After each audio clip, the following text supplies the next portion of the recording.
আজকে আমার full family নেমন্তন্ন আছে আমার বড় শ্বশুরের বাড়িতে। তবে আমার শরীরটা একদম ভালো নেই, তাই আমি যাব না। আজকে রান্না করারও একদম ইচ্ছে করছে না।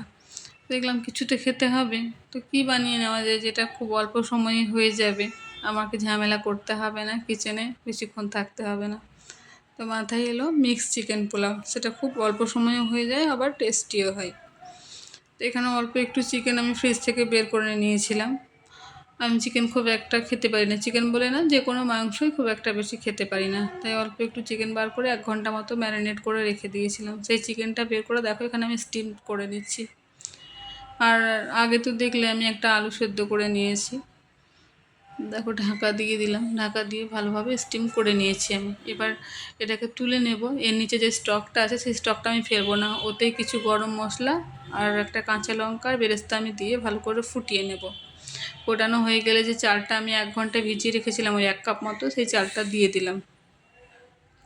আর যখন আমি স্টিম করি চিকেনটা তখন কিন্তু চাল 1 কাপ ছিল, তাই আমি 2.5 কাপ জল দিয়েছিলাম। এবার এখানে আমি হালকা ঘি দিয়ে চিকেনগুলো শ্যালো ফ্রাই করে নেব।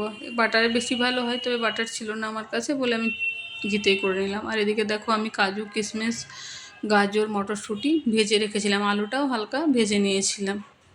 এবার আমি ভালো করে নেড়ে চেড়ে দেবো, নেড়ে চেড়ে ঢাকা দিয়ে দেবো। ঢাকা দিয়ে দিলাম, প্রায় আমার এখন অনেকটাই ভাত সেদ্ধ হয়ে এসেছে বলে আমি লবণটা দিয়ে নেড়ে নিলাম ভালো করে। ঢাকা দেওয়ার পরে দেখো এখানে আমি চিকেনগুলোকে উল্টে নিচ্ছি।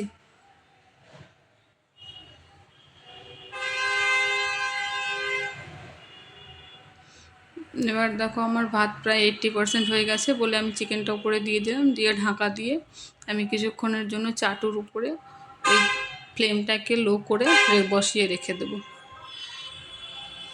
দেখো হয়ে গেছে আমার রেডি। বিশ্বাস করো ঢাকনা খুলতেই অসম্ভব সুন্দর একটা ঘ্রাণ বেরোলো। ঘ্রাণটা নাকে আসতেই মনে হচ্ছে খিদেটা আরও বেড়ে গেল।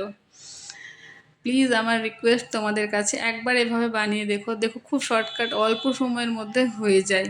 আর বাড়ির সবাই আশা করছি ভীষণ পছন্দ করবে। সো প্লিজ একবার বানিয়ে দেখো। আমার ভিডিও যদি ভালো লাগে তাহলে লাইক এবং সাবস্ক্রাইব করে নিও।